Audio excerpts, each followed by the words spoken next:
এর আমি দুটো ইলিশ মাছের মাথা দিয়েছি, কারণ বাঁধাকপিটা এইটুকু ছিল না, একদম ছোট্ট বাঁধাকপি ছিল। এই যে ভাত দিয়ে রেখেছি, এর সঙ্গে একটা ছোট্ট আলু দিয়েছি, দিয়ে মাথা ভাজা হচ্ছে, কালো জিরে ফোড়ন, শুকনো লঙ্কা, কাঁচা লঙ্কা ফোড়ন দিয়েছি একসঙ্গে, দিয়ে এই চটজলদি রান্না করবো আজকে, তোমাদের দেখাচ্ছি।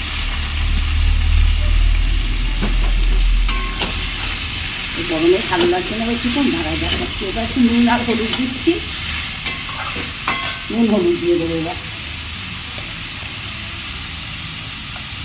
এই যে নুন দিলাম,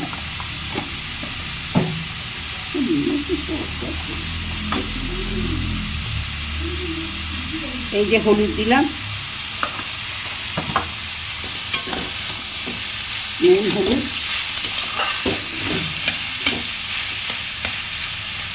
একটু জিরে গুঁড়ো দিচ্ছি,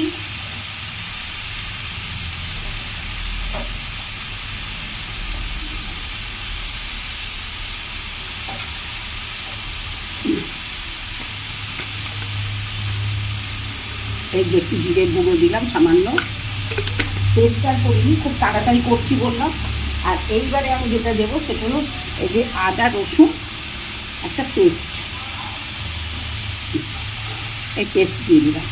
এবার টমেটো কুচি দিয়ে নামিয়ে নেব। এবার নামাচ্ছি, ধনে পাতা ছাড়িয়ে দিয়েছি, গরম মশলা দিয়েছি, নামিয়ে নিচ্ছি।